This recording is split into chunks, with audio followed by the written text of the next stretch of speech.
ये छोड़ दो कि कोई एमएलए, कोई मिनिस्टर, कोई चीफ मिनिस्टर तुम्हारा हाथ थामेगा, किसी एक पार्टी तुम्हारा हाथ थामेगी, कोई अप्पा जी, कोई अन्ना जी आकर आपका हाथ थामेगी, कोई नहीं थामेगा। आपको अपनी मदद खुद करनी है, आपको अपनी कौम की मदद खुद करनी है, तभी जाकर हम लोग आगे बढ़ेंगे। क्या आपको पता नहीं कि अम्मी खुतैजतुल कुबरा रज़ियल्लाहु ताला अन्हु भी एक सरमायादार थे, एक पैसे वाले थे। उन्होंने आप सल्लल्लाहु अलैहि वसल्लम की तिजारत के माल पर अपना पैसा लगाया था और उसमें से जो प्रॉफिट आता था उसमें से शेयर लिया करते थे। अस्सलाम वालेकुम रहमतुल्लाहि व बरकातहू। साथियों, मैं इमरान पाशा आपका दोस्त फिर एक बार आपके पास आया हूँ मेरा दर्द बताने के लिए। आज सुबह ही मैंने एक न्यूज़ देखी जिसमें 13 टन कुरान शरीफ की कॉपियों को लेकर जाकर स्क्रैप किया गया है। क्या आपको पता है 13 टन का मतलब 13,000 केजी का कुरान शरीफ, जो मुक़द्दस किताब जिसको छीने के लिए अगर हम बेवजू हैं तो हमारी रूह कांप जाती है, ऐसे कुरान शरीफ को लेकर जाकर एक किसी और कौम के शख्स की दुकान में, स्क्रैप की दुकान में उसको स्क्रैप किया गया है। और आपको पता है ये किसने किया है? ये किया है IMA पब्लिशर्स की वजह से, पब्लिशर्स ने जिन्होंने इसको पब्लिश किया है। इसी तरह अमानत बैंक में फ्रॉड, इसी तरह अमानत बैंक, एंजाज, ऐसे बहुत सारे ग्रुप हैं। मैं बताना मकसद मेरा यह है कि आजकल हमारे मुसलमान जो सरमायादार है, जो पैसा है, जो ठेकेदार है, वो चाहते हैं कि वो अपनी बस जगह पर बैठे रहे और एक जगह सरमाया लगा दें जहां से उनको इनकम आती रहे, जबकि इस्लाम इसकी बिल्कुल खिलाफ है। हाँ, कुछ चंद दरबारी मौलवियों ने बिकाऊ फतवा दिया है जिसकी वजह से आज हमारी कौम की यह हालत हुई है। कई लोगों ने तो सुसाइड कर लिया है, कई लोग तो मर गए हैं, कई लोग तो पागल हो गए हैं। अगर इसी जगह अगर हम लोग ये करते कि हमारे पास जो पैसा है उस पैसे को हमारे नजदीक में, हमारे हक पड़ोस में, हमारे रिश्तेदार में जो कोई शख्स कुछ काम करना चाहता है, अगर हम उसके काम में वो पैसा लगाते तो क्या उस पैसे से कितना फायदा नहीं होता था? उससे हमें भी फायदा होता, उस शख्स को भी फायदा होता और सुन्नत नबी भी अदा हो जाती। क्या आपको पता नहीं कि अम्मी खुतैजतुल कुबरा रज़ियल्लाहु ताला अन्हु भी एक सरमायादार थे, एक पैसे वाले थे। उन्होंने आप सल्लल्लाहु अलैहि वसल्लम की तिजारत के माल पर अपना पैसा लगाया था और उसमें से जो प्रॉफिट आता था उसमें से शेयर लिया करते थे।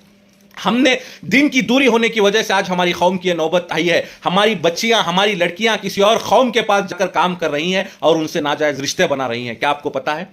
और हमारे नौजवान जो पढ़े लिखे हैं, कुछ काम करना चाहते हैं, कुछ बिजनेस करना चाहते हैं, उनके पास पैसा ना होने की वजह से वो कहीं पर जाके स्विगी कर रहे हैं, जोमैटो कर रहे हैं, कुली का काम कर रहे हैं। मैं ये नहीं कहता कि वो काम गलत है, मेरी नजर में सिर्फ 2 काम गलत है, एक छुपाना, एक मंगना। इसको छोड़कर आप कोई भी कर सकते हैं, लेकिन 4 लोगों के कंधे से कंधा मिलाकर दूसरी कौम के साथ अगर हमें चलना है तो हमारी कौम को पैसे से मजबूत होना चाहिए। वो मजबूत होने के लिए हमारे पास सरमाया होना चाहिए, हमारे पास बिजनेस होना चाहिए जिसकी वजह से हम आगे बढ़ सकते हैं, जिसकी नहीं होने की वजह से हम पीछे हैं। ये छोड़ दो कि कोई एमएलए, कोई मिनिस्टर, कोई चीफ मिनिस्टर तुम्हारा हाथ थामेगा, किसी एक पार्टी तुम्हारा हाथ थामेगी, कोई अप्पा जी, कोई अन्ना जी आकर आपका हाथ थामेगी, कोई नहीं थामेगा। आपको अपनी मदद खुद करनी है, आपको अपनी कौम की मदद खुद करनी है, तभी जाकर हम लोग आगे बढ़ेंगे। मेरे दोस्तों, मैं आपसे गुजारिश करता हूं कि देखो, जो भी सरमायादार है, पैसा लगाना चाहता है, वो किसी ऐसे शख्स को ढूंढकर उसके साथ मिलकर कुछ बिजनेस का उसका मंसूबा बनाकर उसको आगे बढ़ाए। कोशिश करें कि हफ्ते में 1 दिन या 1 घंटा लगाए ताकि वो रिस्क, वो कमाई आपके लिए हलाल हो। और सिर्फ पैसा लगाकर दूर बैठ जाना, हफ्ते में, महीने में इतना लेना, वो ब्याज में करार हो जाएगा। ऐसा नहीं, जब आप पैसा लगा रहे हो तो उसके नफे के साथ साथ उसके नुकसान में भी आपको हिस्सा लेना होगा, तभी जाकर वो हलाल होगा। अगर मेरी बात से इत्तेफाक रखते हो तो तमाम लोग जो पैसा लगाकर कुछ गरीबों की मदद भी। हाँ, और एक बात मैं बोलना चाहता हूं, बहुत लोगों के दिल में डर होगा कि पैसा चोरी हो जाएगा, पैसा लेकर भाग जाएगा। जब आप पैसा लगाएंगे किसी शख्स के ऊपर तो नीयत ये कीजिए कि या अल्लाह, मैं तेरे खल्क की खिदमत कर रहा हूं, तेरे बंदों की मदद कर रहा हूं और तुझसे तिजारत कर रहा हूं, इसमें जो भी फायदा होगा मौला तेरी तरफ से होगा। अगर वो भाग भी जाए तो इंशाअल्लाह अल्लाह उसका अजर आपको उससे बेहतर और बढ़िया देगा। आपको यहां पर भी अजर मिलेगा और आने वाले दिनों में क़यामत में भी अल्लाह आपको उसका अजर देगा। मेरी गुजारिश है कि जो भी सरमायादार फजूल का इधर उधर पैसा लगाकर, ये IMA, एंजाज, अमानत बैंक ऐसी जगह लगाकर फजूल खर्च कर रहा है, एक जगह मिलाने की वजह से इतने सारे परेशानी आ रहे हैं।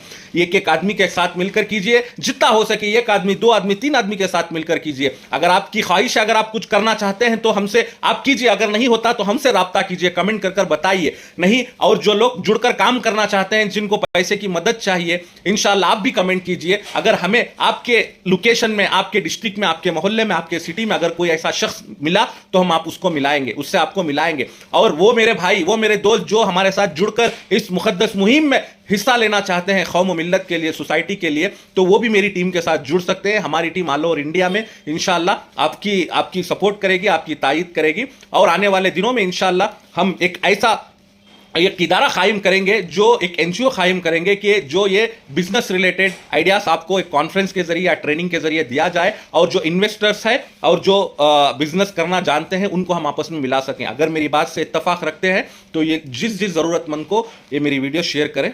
शुक्रिया, जज़ाकुमुल्लाहु खैरा। अस्सलामु अलैकुम रहमतुल्लाहि व बरकातुहू।